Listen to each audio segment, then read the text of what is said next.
Welcome to Sweden. Jaguar Kumar గారు, ఎలా ఉంది ప్రయాణం స్వీడన్కి? థ్యాంక్ యూ, బాగున్నానండి. సో జాగ్వార్ కుమార్ గారు స్వీడన్కి వచ్చారు. దాంతో ఇప్పుడు కొన్ని సూటి ప్రశ్నలు అడుగుతాం. Stay tune. ప్రేక్షకుల తరఫు నుంచి ప్రశ్నించడానికి వచ్చాను. ఫుల్ సింహాలు పెంచుకోవడం పిచ్చి అన్నారు జనాలు. అనుకునే వాళ్ళు చాలామంది చాలా రకాలుగా అనుకున్నాడు తమ్ముడు. కానీ ఏదన్నా సాధించాలంటే పిచ్చే ఉండాలి. ఆ పిచ్చితో పాటు హార్డ్ వర్క్, డెడికేషన్ ఉండాలి. అప్పుడు ఏదైనా సాధించవచ్చు. యుక్రెయిన్ రష్యా వార్ జరుగుతున్నప్పుడు ఇండియన్స్ అందరు ఇండియా పారిపోతుంటే మీరు ఒక్కలే ఉన్నారు అక్కడ. రీజన్ ఏంటి మీరు ఉండిపోయారు అక్కడ? చెప్పండి. నేను ఇస్తాను కదా క్లారిటీ, నేను ఇస్తాను. ఒకటేంటంటే ఆ జాగువార్ గారిని వాటి చిన్నప్పటి నుంచి పెంచుకున్నాను కదా, ఆ ప్రేమ, వాటి మీద ఉన్న ప్రేమ ప్రాణం కంటే ఎక్కువ అనిపించింది. అందుకు బాంబులు కూడా భయపడకుండా, ప్రాణాలు కూడా లెక్క చేయకుండా ఉండాల్సి వచ్చింది. ఓకే, మీరు చెప్పిన ఆన్సర్ నాకు కూడా నచ్చింది. కానీ ఇంకో యాంగిల్లో చూస్తే మీ ఫ్యామిలీకి మీరు అన్యాయం చేసినట్టు మీకు అనిపించట్లేదా? మరి వాళ్ళ గురించి మీరు ఆలోచించారా? మూగజావలను ప్రొటెక్ట్ చేయడం కోసం బాంబుల్ని లెక్క చేయకుండా, తుపాకులు లెక్క చేయకుండా వాటిని ఎంత బాగా చూసుకున్నాను, అలా నా ఫ్యామిలీని కూడా బాగానే చూసుకుంటాను కదా. ఆ లాజిక్ ఎందుకు మిస్ అవుతున్నారు మీ వాళ్ళు? అదే ఈ క్వశ్చన్స్ అడిగేవాళ్ళు. సో వాళ్ళందరికీ చెప్పండి, నా ఫ్యామిలీని ఇన్వాల్వ్ చేయకూడదనే ఉద్దేశం మీదే నేను నా ఫ్యామిలీని ఎక్కడ ఇన్వాల్వ్ చేయట్లేదు. మోరోవర్ వైల్డ్ లైఫ్ అన్నది అది ప్రాణాలతో చెలగాటం, చాలా రిస్క్, లైఫ్ రిస్క్. అది దాంట్లో నా ఫ్యామిలీని ఇన్వాల్వ్ చేయకూడదని అదొక one of the main reason, అంతే. పులుల్ని సింహాలు అడ్డం పెట్టుకుని యూట్యూబ్లో ఫేమస్ అయిపోదామని మీరు అనుకుంటున్నారని జనాలు అనుకుంటున్నారు. దానికి మీరు ఎక్స్ప్లెనేషన్ ఏమైనా ఇవ్వగలుగుతారా? అలా అయితే వాళ్ళని కూడా పులుల్ని సింహాలను అడ్డం పెట్టుకుని ఫేమస్ అయిపోమనండి. అయితే అదంతా పిచ్చి. కానీ ఇది యాక్చువల్గా ఎలా జరిగిందంటే, ఇది నాకు చిన్నప్పటి నుంచి ఉంది. చిన్నప్పటి నుంచి లంకేశ్వరుడు సినిమా చూసిన దగ్గర నుంచి నాకు ఉంది ఇది. చిన్నప్పటి నుంచి యానిమల్ లవర్ని. అయితే అప్పట్లోనే పులులు పెంచుకోవాలని చిన్నప్పటి నుంచి ఉండేది నాకు. అప్పట్లోనే లంకేశ్వరుడు సినిమా చూసి ఎక్కడో అడవుల్లో గుహలో పులి పిల్లలు పెట్టిందంటే ఆ గుహలోకి వెళ్ళిపోయేవాడిని, రాత్రిపూట వెళ్ళినోడిని. సో ఇవన్నీ చిన్నప్పటి నుంచి ఉంది నాకు. కాకపోతే ఇక్కడికి వచ్చేసిన తర్వాత ట్రాక్ మారిపోయింది. వేరే ట్రాక్లో ఉన్నప్పుడు అన్ఎక్స్పెక్టెడ్గా అది జబ్బు చేసింది, ఎవరి దగ్గర జబ్బు చేసింది, చచ్చిపోయే సిచ్యువేషన్లు ఉంటే దాన్ని తెచ్చుకోవాల్సి వచ్చింది. ఇంకా ఆ తర్వాత రెస్పాన్సిబిలిటీ పెరిగింది, అది బాధ్యత. అందరికీ తెలియంది ఏంటంటే, పులి వచ్చేటప్పటికి యూట్యూబ్ లేదు. యూట్యూబ్ కంటే ముందు వచ్చింది పులి. ప్రాసెస్లో యూట్యూబ్ వచ్చింది అంతే. అంతేగాని వాటిని అడ్డపెట్టుకొని యూట్యూబ్లో ఫేమస్ అయిపోదామని కాదు. యూట్యూబ్ లేదు, ఆ యుద్ధాన్ని కూడా నేనేం స్టార్ట్ చేయలేదు, అంతే కదా.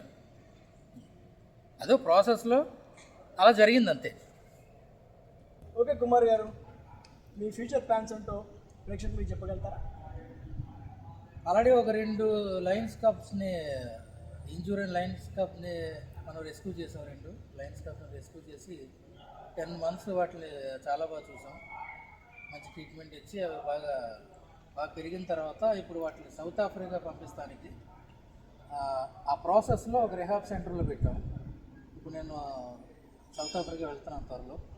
వెళ్ళి వాటిని ఆ శాంక్చురీలో, అడవిలో వదిలే వరకు మన ప్రాజెక్టు, మన రెస్పాన్సిబిలిటీ. రెస్క్యూ చేసిన దగ్గర నుంచి అడవిలో వదిలే వరకు నా డ్రీమ్, నా ప్రాజెక్ట్ అది. వాటిని అడవిలో వదిలేసిన తర్వాత నా ప్రాజెక్ట్ కంప్లీట్ అవుతుంది. ఆ తర్వాత యాషా సబ్రీని తీసుకొచ్చే ప్రయత్నం చేద్దాం. ఇది నా ఫ్యూచర్ ప్లాన్. యాషా సబ్రీతో పాటు ఇంకేమన్నా ఇబ్బందుల్లో ఉన్న యానిమల్స్ని మనం రెస్క్యూ చేసుకుంటాం, వాటికి షెల్టర్ కల్పిస్తాం.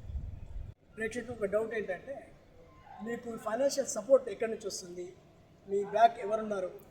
ఆ అజ్ఞాత వ్యక్తి ఎవరు? ఆ అజ్ఞాత హస్తాలు ఏంటి అని చాలామంది కూడా అడుగుతున్నారు నన్ను. సో దాన్ని మీరు ఆన్సర్ చేయాలనుకుంటే చేయండి. యాక్చువల్గా చెప్పాలంటే నా వెనకాల ఒక చాలా పెద్ద అజ్ఞాత వ్యక్తి ఉన్నాడు, చాలా పెద్ద అజ్ఞాత వ్యక్తి. అది ఇప్పుడు సీక్రెట్ నేను రివీల్ చేస్తున్నాను. ఆ పెద్ద అజ్ఞాత వ్యక్తి ఎవరంటే గాడ్. నా హార్డ్ వర్క్, నా డెడికేషన్, గాడ్ పెద్ద అజ్ఞాత వ్యక్తి. అంతకు తప్పించి వేరే అజ్ఞాత వ్యక్తులు ఎవరు లేరు. నాకు స్పాన్సర్షిప్స్ కానీ సపోర్ట్ కానీ ఏది లేదు. ఓకే, మీ ఫ్యూచర్ ప్లాన్స్, గోల్స్ రీచ్ కావడానికి హర్డిల్స్ ఏమున్నాయి, అంటే ఆటంకాలు ఏమైనా ఉన్నాయా? ఆటంకాలు చాలా, ఇప్పటిదాకా ఎన్ని ఆటంకాలు వచ్చినాయి చూశారు కదా. ప్రాణాపాయ స్థితిలోకి వెళ్ళిపోయిన ఆటంకాలు వచ్చినాయి.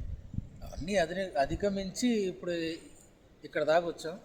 ఇంకా ఫ్యూచర్, నా ప్రొఫెషన్ కూడా మొత్తం పక్కన పెట్టేసి నా ప్రొఫెషన్ వదిలేసి నా ఫ్యూచర్, నా గోల్ వైల్డ్ లైఫ్. దట్స్ ఇప్పుడు ఉన్న వాళ్ళకి మీ అడ్వైస్ ఏమి ఇస్తారు? నేను చాలాసార్లు చెప్పానండి, హార్డ్ వర్క్, డెడికేషన్, కృషి ఉంటే మనుషులు ఋషులు అవుతారంటారు కదా. రామారావు గారు చెప్పారు, పెద్ద ఆయన చెప్పారు కదా, కృషి ఉంటే మనుషులు ఋషులు అవుతారు, కృషి ఉంటే మనుషులు ఋషులు అవుతారు, కృషి ఉంటే మనుషులు ఋషులు అవుతారు. అది చిన్నప్పుడు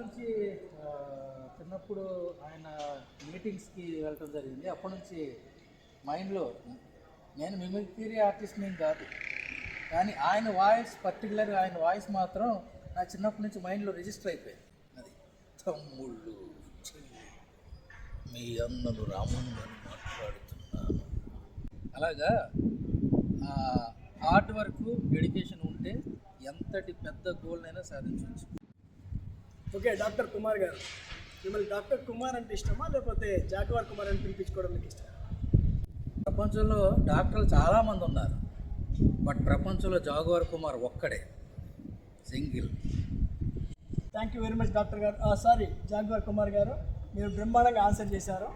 ఉన్నది లైన్ అండి, నాకు తెలిసి లైనే కాదు, లైన్ ఆడిపించే రింగ్ మాస్టర్. సో నైస్ అండి. Okay, thank you. ఇంకేమైనా ఆడియన్స్కి మీరు ఏమైనా చెప్దాం అనుకుంటున్నారా? ఇంకేం లేదండి. అయితే ఇది మెగా ఎన్ఎఫ్టీ ఛానల్, మీ ఛానల్ ఇది మెగా ఎన్ఎఫ్టీ క్లబ్ అండి. ఈ ఛానల్లో సాంగ్స్, మంచి మంచి సాంగ్స్ చాలా బాగున్నాయి. మన పవర్ స్టార్ పవన్ కళ్యాణ్ గారి గురించి మంచి సాంగ్స్ ఉన్నాయన్నమాట. అలాగే లిరిక్స్, కవితలు అని చాలా ఇంట్రెస్టింగ్ ఉన్నాయి.